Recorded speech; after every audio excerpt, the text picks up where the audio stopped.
Esami del sangue rimandati per coronavirus. In tanti si sono ritrovati in coda al centro prelievi di via San Massimo dell'azienda ospedaliera. In parte questo afflusso era atteso. Il centro è un riferimento di livello regionale e nazionale.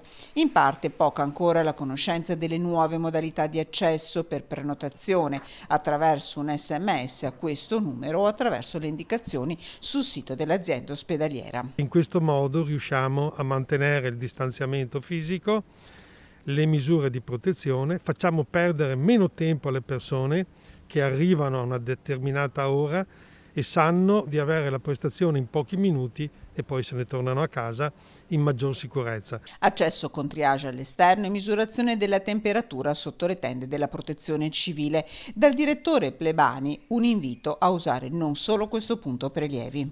Dal 1 gennaio fare esami al centro di San Massimo, in via San Massimo, piuttosto che al centro ambulatoriale dell'ospedale Sant'Antonio è la stessa cosa. Lavora senza sosta all'interno dei laboratori dove si sta completando uno studio sulla diffusione del virus tra il personale sanitario. Noi stiamo seguendo un progetto regionale che è quasi concluso per capire attraverso un metodo di laboratorio validato qual è la prevalenza della malattia negli operatori sanitari di Padova e Verona, e posso dire anche che le conclusioni di questo lavoro tranquillizzeranno molto gli utenti e tranquillizzeranno molto gli operatori sanitari. Fondamentali le misure di protezione, ricorda il professor Plebani. Una sanità, quella veneta, che ha dato prova di organizzazione. I test sierologici servono se inseriti in un contesto preciso. Il test sierologico serve